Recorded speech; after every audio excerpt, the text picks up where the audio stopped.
আসসালামু আলাইকুম। আজকে একটা নতুন রেসিপি নিয়ে হাজির হয়েছি। আজকে যে রেসিপিটা করছি, এই রেসিপিটা আপনি কাউকে বানিয়ে খাওয়ালে সামনাসামনি সে আপনার অনেক বেশি প্রশংসা করবে, আর আমি নিশ্চিত বাসায় গিয়ে সে কিন্তু অনেকবার এই রেসিপিটা ট্রাই করবে। তো এই রেসিপিটা আমি যতবার বাসায় তৈরি করি, আমার বাসায় সবাই অনেক তৃপ্তি সহকারে ভাত খায়, আমি খেয়াল করে দেখেছি। তো সবার অনেক বেশি পছন্দের, তার জন্য আপনাদের সাথে শেয়ার করা। তো রেসিপিটা তৈরি করার জন্য প্রথমেই দেখতেই পেলেন আমি কয়েকটি কাঁচা মরিচ খুব ভালো করে মিহি করে নিয়েছি। এরপর কয়েকটি পেঁয়াজ কুচিও আমি ভালো করে মিহি করে নিয়েছি। পেঁয়াজ আর কাঁচামরিচটা বাটা হয়ে গেছে, আমি এগুলো একসাথে করে নিচ্ছি। এরপর এখানে কয়েকটা পাঙ্গাস মাছ আমি দিয়ে নিচ্ছি। আর পাঙ্গাস মাছগুলোকে আমি ছোট ছোট টুকরো করে নিয়েছি। আর পাঙ্গাস মাছটা অনেকেই কিন্তু অপছন্দ করে, যারা পছন্দ করেন না কিংবা খেতে ভালোবাসেন না তাদেরকে এভাবে রান্না করে দেন, দেখবেন তৃপ্তি সহকারে খাবে আর বুঝবেই না এটা পাঙ্গাস মাছ রান্না করেছেন নাকি অন্য কিছু রান্না করেছেন।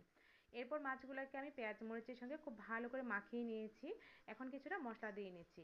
আমি 2 চামচের মতো দিয়ে নিলাম শুকনো মরিচের গুঁড়া, তারপরে 1 চামচ হলুদের গুঁড়া, 1 চামচ ধনিয়ার গুঁড়া, 1 চামচ ভাজা জিরার গুঁড়া, স্বাদ মতো লবণ দিয়ে মশলাগুলো মাছের সঙ্গে খুব ভালো করে মিশিয়ে নিচ্ছি। এখানে কিন্তু আমি কোনো প্রকারের পানি ব্যবহার করিনি। পেঁয়াজ আর কাঁচামরিচ যে পানিটা আছে সেটা দিয়েই কিন্তু মাছগুলো খুব ভালো করে মাখানো হয়ে যাবে।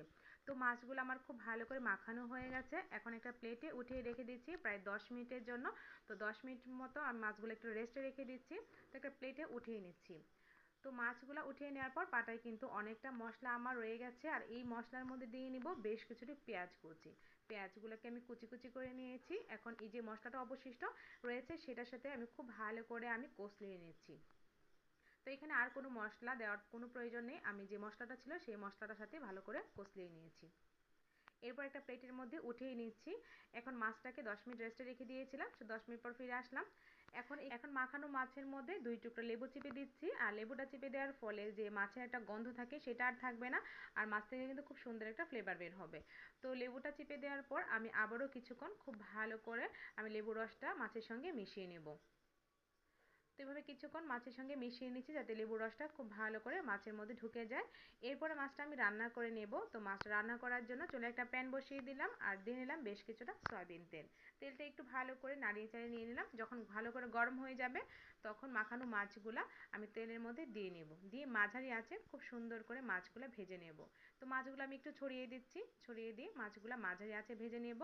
তো জালটা বেশি বাড়িয়ে দিলে মাছগুলো পুড়ে যেতে পারে, তার জন্য চুলার জালটা আমি মাঝারি রেখেই মাছগুলো ভেজে নিচ্ছি। আর এই মাছ ভাজাটা খেতে কিন্তু ভীষণই মজা, একটু অন্যরকম হলেও খেতে কিন্তু অসম্ভব মজা হয়েছে, আপনারা কিন্তু একবার ট্রাই করতে পারেন। তো উল্টিয়ে পাল্টে মাছগুলো কিন্তু আমি খুব সুন্দর করে ভেজে নিচ্ছি। যখন উপর দিয়ে একটা ভাজা ভাজা কালার চলে আসবে তখনই কিন্তু মাছগুলো আমি নামিয়ে নেব। তো মাছগুলো নামিয়ে একটা প্লেটে উঠিয়ে নিচ্ছি আমি।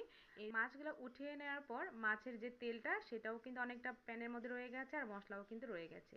এরপর প্যানের মধ্যে আবারও কিছুটা তেল দিয়ে নিলাম। তেলটা গরম হয়ে গেলে যে মশলা মাখানো পেঁয়াজটা সেটা দিয়ে নিচ্ছি। দিয়ে খুব ভালো করে ভেজে নিয়ে নামিয়ে নিলেই কিন্তু আজকে দারুণ মজার মাছ ভাজাটা একদম রেডি হয়ে যাবে, যেটা গরম গরম ভাতের সাথে খেতে কিন্তু ভীষণই মজা লাগে। আপনারা একবার হলেও ট্রাই করতে পারেন। আশা করছি আপনাদের কাছে ভিডিওটা ভালো লেগেছে। ভালো লাগলে প্লিজ একটা লাইক শেয়ার কমেন্ট করতে ভুলবেন না। সবাই ভালো থাকবেন। আল্লাহ হাফেজ।